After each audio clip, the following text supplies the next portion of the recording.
He wants to develop that in our heart. I don't know about you guys this morning, but as I stand here today, one of the desires that I have is I want to care about what God cares about. I want that for my life. Because of what Jesus Christ has done for me in my life, I want to care about what He cares about. You see, I want to be on mission with God. I want to have the missional heart of God for the world. But I want to ask a question this morning. How does that happen? How does that happen? How do we develop God's heart for the world? How do we develop a missional heart? Well, this morning, that's what I want us to look at. And if you have a Bible with you today, I would invite you to open up to the book of Luke, chapter 15. We're going to be looking at a story from Jesus' life. It's Luke chapter 15. And we're going to be looking at verses 1 through 7. They'll also be up here on the screen if you don't happen to have a Bible with you this morning. This is one of my favorite chapters in the entire Bible. But beginning in Luke 15, verse 1, it says this. It says, "Now the tax collectors and sinners were all gathering around to hear him." The him is Jesus in the story. It says, "But the Pharisees and the teachers of the law muttered, 'This man welcomes sinners and eats with them.'" Jesus is looking at that. He knows what they're thinking. He hears the thoughts that they have, and so he responds to them by telling a story. And it goes on to say, "Then Jesus told them this parable. Suppose one of you has 100 sheep and loses one of them. Does he not leave the 99 in the open country and go after the lost sheep until he finds it?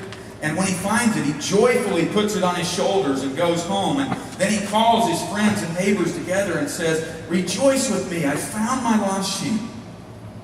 And he ends by saying this, 'I tell you that in the same way, there will be more rejoicing in heaven over one sinner who repents than over 99 righteous persons who do not need to repent.'" You know, folks, I find that an amazing story. And part of it is because when we think of developing God's heart, when we think of wanting to have God's heart for the world, I think this passage gives us some actions that we can proactively take in order to develop more of God's heart. I'd like to look at those this morning. If you have a program, there's an outline in there that you can use to take any notes that you might want to take. But the first action is this. When we think of developing God's heart, that the first action we need to take, number one, is we need to evaluate our attitude.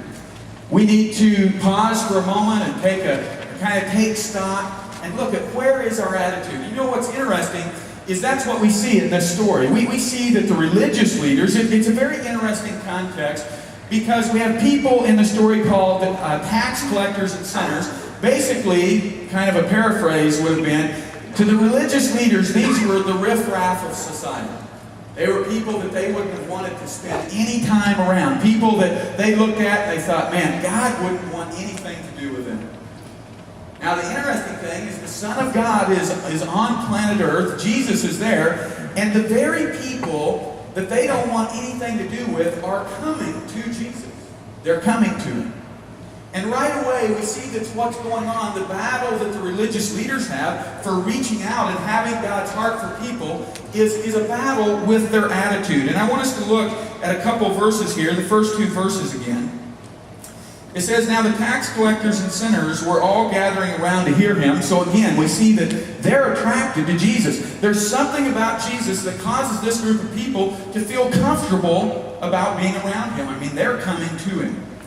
But it goes on to say, "But the Pharisees and the teachers of the law muttered," and that's a key word, we'll look at that in just a second, muttered, "This man welcomes sinners and eats with them." So you see this? There's a vastly different perspective on the part of Jesus towards people than there is on the religious leaders towards people. And I think where we see that is in that word, muttered. You know what that word literally means? It literally means indignant complaining.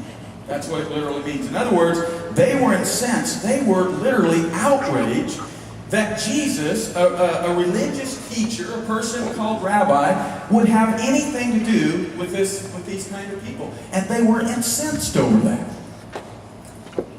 Now, when we think of that and the things that we get incensed about, we know that their attitude is not right towards these people. It's not right towards Jesus. It's not right towards the people.